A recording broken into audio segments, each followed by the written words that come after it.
बिस्मिल्लाहिर्रहमानिर्रहीम। अस्सलामुअलैकुम।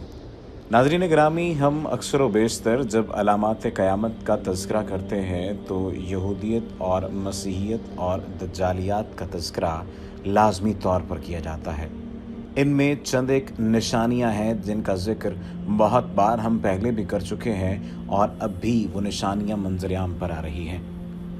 स्याह झंडों का निकलना, ग़ज़वा हिंद का होना, हिंदुस्तान में हिंदुओं का कत्लेआम होना, फिर हिंदुस्तान में दीन के बदख़ा लोगों का कत्लेआम होना, ये तमाम तर बातें हम पहले भी कर रहे हैं। लेकिन अब ख़बर ये है कि यरूशलेम में लोमड़ियों के रोने की ख़बरों की बातें की जा रही हैं।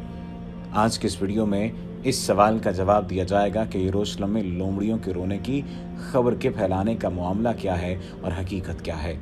दुनिया के 3 बड़े मज़ाहिब इस्लाम, क्रिश्चियनिटी और यहूदी अपने अपने मसीहा के इंतज़ार में हैं कि वो आएगा और दुनिया में उनकी बादशाहत कायम करेगा। यहूदियों का मानना है कि उनका मसीहा उस वक्त आएगा जब वो यरूशलेम में हैकल सुलेमानी को तीसरी बार दोबारा तामीर करेंगे। यरूशलेम शहर में सबसे पहले हज़रत सुलेमान अलैहिस्सलाम ने पहला हैकल तामीर किया था जिसे हैकल सुलेमानी कहा जाता है। यह हैकल बाबुल शहर के बादशाह बख्त नसर ने 586 कबल मसीह में मिस्मार कर दिया और इस शहर में अपनी बादशाहत कायम की। शहर बाबुल का तज़किरा बहुत से तारीख़ी किताबों के साथ साथ बाइबल में भी है, जिसके मुताबिक तारीख़ ने बाबुल से ज़्यादा ज़बरदस्त शहर नहीं देखा और तारीख़ में बाबुल शहर से ज़्यादा किसी और शहर ने तबाही भी नहीं देखी। हैकल सुलेमानी की जगह दूसरा टेम्पल, जिसे बैत अहमकदश हसैनी कहा जाता है, दोबारा तामीर हुआ और ये 516 कबल मसीह से लेकर 17 CE तक कायम रहा। ये टेम्पल माउंट पर तामीर था और मस्जिद अक्सा की तामीर भी इसी पहाड़ पर है। दूसरा टेम्पल रोमियो ने 70 CE में यरूशलेम शहर पर हमला करके यहूदियों को शिकस्त देने के बाद तबाह कर दिया और साथ ही यरूशलेम शहर को भी तबाह कर दिया और यहूदियों से बादशाहत को छीन लिया। दूसरे टेम्पल के मिस्मार होने के बाद यहूदी इस पहाड़ पर तीसरा टेम्पल तामीर करना चाहते हैं जो आज तक तामीर नहीं हो सका। और यहूदियों की मजहबी किताबों के मुताबिक जिस दिन ये टेम्पल तामीर होगा, यहूदियों का मसीहा उस दिन ज़ाहिर होगा और सारी दुनिया में यहूदियों की बादशाहत को दोबारा कायम करेगा। हालिया तनाजुर में अगर देखा जाए तो मस्जिद अक्सा पर हमला, मस्जिद अक्सा में तोड़फोड़ और ये तमाम तर मुसलमानों पर और बैतुल मक़दस पर हमले बुनियादी तौर पर उसी मामले का शाखसाना है। क्रिश्चियंस का मानना है कि यहूदियों का मसीहा एंटी क्राइस्ट है और इससे मुकाबला करने के लिए हज़रत ईसा, जिन्हें क्रिश्चियन जेसस क्रिस्ट कहते हैं, दोबारा दुनिया में आएंगे और एंटी क्राइस्ट को ख़त्म करके सारी दुनिया में क्रिश्चियंस की बादशाहत को कायम करेंगे। मुसलमानों का ये कहना है कि यहूदियों का मसीहा दज्जाल है और इसको ख़त्म करने के लिए इमाम महदी आएंगे और उनके साथ हज़रत ईसा अलैहिस्सलाम दोबारा दुनिया में उतारे जाएंगे और दोनों मिलकर दज्जाल का ख़ात्मा करेंगे और सारी दुनिया में इस्लाम और इंसाफ का निज़ाम कायम करेंगे। अब सवाल पैदा होता है लोमड़ियों के रोने की पेशगोई का। यहूदियों की मुक़द्दस किताब कदीम तलमूद में हज़रत ज़करिया अलैहिस्सलाम की पेशगोइयाँ शामिल हैं। हज़रत ज़करिया अलैहिस्सलाम बनी इसराइल के पैगंबर थे और दूसरी हैकल सुलेमानी की तामीर के बाद बनी इसराइल के पैगंबर बने। आम मुसलमानों के लिए भी इंतहाई काबिल एहतराम हैं और अल्लाह के पैगंबर हैं और अल्लाह के पैगंबर हज़रत याह्या अलैहिस्सलाम के वालिद हैं। कदीम तलमूद में हज़रत ज़करिया से मंसूब पेशगोई है कि हैकल सुलेमानी की दूसरी तामीर को भी मिस्मार कर दिया जाएगा। 70 CE में रोमियो ने इसे मिस्मार कर दिया और फिर तीसरी तामीर से पहले यहाँ जानवर यानी लोमड़ियाँ आकर रोया करेंगी। तलमूद में ये बात वाज़े तौर पर दर्ज है और इसके बाद इस पहाड़ पर तीसरे हैकल की तामीर होगी और इस तामीर के बाद यहूदियों के मुताबिक उनके बादशाह दाऊद, जिन्हें मुसलमान पैगंबर दाऊद अलैहिस्सलाम कहते हैं और जो कि हज़रत सुलेमान अलैहिस्सलाम के वालिद हैं, उनका ज़हूर होगा और वो सारी दुनिया में यहूदियों की बादशाहत कायम करेंगे।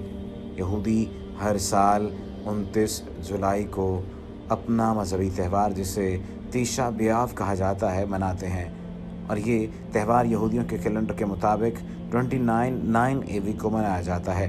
इस त्यौहार में यहूदी हैकल सुलेमानी की पहली तामीर और दूसरी तामीर के मिस्मार होने पर गिरिया करते हैं और दुआ मांगते हैं ताकि वो इस पहाड़ पर तीसरे हैकल की तामीर कर सकें। 2019 में इस त्यौहार के मौके पर यहूदियों के रब्बी मजहबी पेशवा शमूएल रेबनविट्ज़ ने लोमड़ियों की चंद तस्वीर को दिखाकर तलमूद की पेशगोई बयान की और तीसरे और आखिरी टेम्पल की तामीर के मुताबिक बयान किया और लोमड़ियों के रोने की खबर यरूशलेम पोस्ट और RT ने शाया की।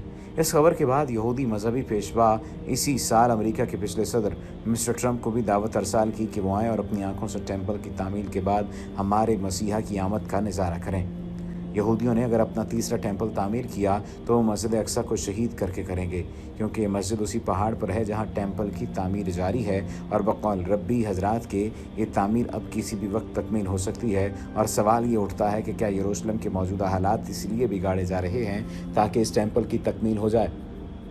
دنیا آخر الزماں کی طرف دوڑ رہی ہے۔ اسلام کے مطابق اس زمانے کے ظاہر ہونے سے پہلے کی تقریباً تمام چھوٹی نشانیاں اور بہت سی بڑی نشانیاں ظاہر ہو چکی ہیں، اور اب امام مہدی کا انتظار ہے جو قرآن کی پیشگوئی کو، جس میں اللہ نے وعدہ کیا ہے کہ آپ صلی اللہ علیہ وآلہ وسلم کا دین ساری دنیا میں قائم کیا جائے گا، پوری کریں گے۔ آج وقت کے پہیے کی رفتار اتنی تیز ہو چکی ہے کہ ایک سال ایسے لگتا ہے جیسے ایک مہینہ تھا، اور وقت کی یہ حالت آخری زمانے کی ایک بڑی پیشگوئی ہے جو اب سچ ہو چکی ہے، اور دنیا اپنے انجام کی طرف تیزی سے بڑھتی جا رہی ہے۔ اور اس اینڈ آف ٹائم کی سب سے بڑی پیشخبری رب کائنات اپنے کتاب القرآن میں دیتا، جس کا حوالہ سورہ یاسین میں موجود ہے۔ نہ نصیحت کر سکیں گے اور نہ گھر واپس لوٹ پلٹ سکیں گے، اور جب سور میں پھونکا جائے گا تو اپنی قبروں میں سے پروردگار کی طرف سے تیزی سے چلنے لگیں گے۔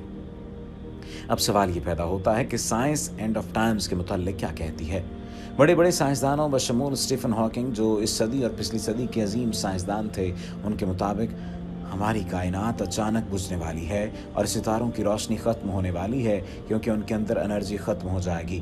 76 سالہ اسٹیفن ہاکنگ نے اپنی یہ تھیوری اپنی وفات کے صرف 2 ہفتے پہلے پیش کی تھی۔ اسٹیفن کا یہ بھی کہنا تھا کہ شاید سائنسدان اس قابل ہو سکیں کہ وہ اس تمام تر صورتحال کا مقابلہ کر سکیں اور کسی اور یونیورس کو تلاش کر پائیں جہاں وہ زندگی کو جاری رکھ سکیں۔ سائنس ایک ایسا علم ہے جس کی تھیوریز جب تک حقائق کے ساتھ پیش نہ کی جائیں بدل جاتی ہیں اور ان کی جگہ نئی تھیوریز لے لیتی ہیں، اور اوپر دی گئی اسٹیفن ہاکنگ کی تھیوری کو اگر مختلف مذاہب کی تھیوریز کے ساتھ ملا کر دیکھا جائے تو مذاہب کا ماننا ہے کہ جب وقت ختم ہو جائے گا تو تمام یونیورس تباہ ہو جائیں گی اور فقط رب کائنات کی ذات باقی رہ جائے گی جو ازل سے ہے اور جس کا کوئی ابد نہیں ہے۔ اللہ سبحانہ و تعالی ہماری تمام تر غلطیوں اور کوتاہیوں کو معاف فرمائے اور فلسطین کے مسلمانوں پر رحم کا معاملہ فرمائے، ہمیں معاف فرما دے۔ تمام مسلم ممالک کو ایک آن کھڑے ہو کر بیت المقدس کے لیے کھڑے ہو جانا چاہیے اور فلسطین کی حمایت کرنی چاہیے۔ اتنی ہمت عطا کر دے یا اللہ کہ تمام مسلمان اکٹھے ہو کر فلسطین کے بارے میں بات کرنے لگ جائیں، فلسطین پر ہونے والے ظلم کے بارے میں بات کرنے لگ جائیں، صرف اپنے مفادات کو نہ دیکھیں بلکہ امت مسلمہ کے مفادات کو دیکھیں، امت مسلمہ کے جذبات کو دیکھیں اور امت مسلمہ کی فکر کرنے والے بن جائیں۔ اللہ سبحانہ و تعالیٰ سے التماس ہے کہ وہ ہماری تمام تر دعاؤں کو قبول فرمائے اور ہمیں اس قابل بنا دے کہ ہم اس کے ایسے بندوں میں شمار ہونے لگ جائیں جن پر وہ اپنا فضل کرتا ہے، جن پر وہ اپنا کرم کرتا ہے۔ وما علینا الا البلاغ المبین۔